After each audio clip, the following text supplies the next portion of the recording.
నీటి ద్వారా కూడా ఇది సోకే ప్రమాదం ఉండడంతో ఇప్పుడు భయపడుతున్నారు అందరూ.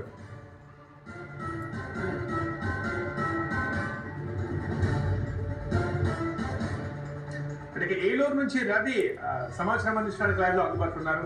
రవి, ఏంటి అక్కడున్న ప్రస్తుతం పరిస్థితి, పౌల్ట్రీ ఫామ్ లో కూడా ఎలా ఉంది? అండ్ ఇప్పుడే మనం ఇంకో బ్రేకింగ్ చూస్తున్నాం, కొంతమంది బయట పడేస్తున్నారు, మాయం చేస్తున్నారు అంటున్నారు, వాటి విషయం ఏంటి?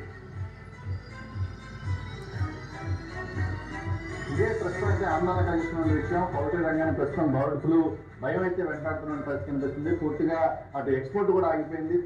తెలంగాణకు సంబంధించి దాదాపుగా 27 చెక్ పోస్టులను పెట్టి సరిహద్దుల్లోనే ఏదైతే కోళ్లను తీసుకెళ్తారో వాటిని కూడా వాహనాలను కూడా తిరిగి వెనక్కి పంపిస్తున్న పరిస్థితి కనిపిస్తుంది. పూర్తిగా అయితే అటు తూర్పుగోదావరి జిల్లా, ఉభయ గోదావరి జిల్లాలో ఇప్పటికే 4 ప్రాంతాల్లో 4 ఫారాల్లో బర్డ్ ఫ్లూ వైరస్ అధికారికంగా గుర్తించారు. అక్కడ కోళ్ల ఫారాల్లో కోళ్లను నిర్మూలించేందుకు కూడా అధికారులు చర్యలు తీసుకున్నారు. ఇలాంటి సందర్భంలో వేల్పూర్లో వైరస్ గుర్తించినటువంటి కోళ్ల ఫారంలో రాత్రికి రాత్రే కోళ్లను ఇతర ప్రాంతాలకు తరలించి అధికారులు కన్ను కప్పి మొత్తం ఇతర ప్రాంతాలకు తరలించడం అనేది ఇప్పుడు చర్చనీయాంశంగా మారిన సందర్భం కనిపిస్తుంది. మరోవైపున అధికారులు శాస్త్రీయ పద్ధతిలో వీటిని నిర్మూలించాలి, వాటిని కోళ్లను భూమిలో పాతిపెట్టాలని చెప్తుంటే కొందరు మూటలు కట్టి కాలువలో పడేయడం వల్ల వైరస్ ఇతర ప్రాంతాలకు కూడా వ్యాప్తి చెందుతున్న పరిస్థితి కనిపిస్తుంది. దీనిపైన భయోందనలు అయితే స్థానికుల్లో వ్యక్తమవుతున్నాయి. మరోవైపు చూసుకుంటే నల్లజర్ల మండలం, అనంతపల్లి, తాడేపల్లిగూడెం, తణుకు, కానూరు ఈ ప్రాంతాల అన్ని చోట్ల కూడా కోళ్ల అమ్మకాలపైన అధికారులు అధికారికంగా నిషేధించారు. చికెన్ అమ్మవద్దంటూ కూడా చికెన్ షాపుల యజమానులకు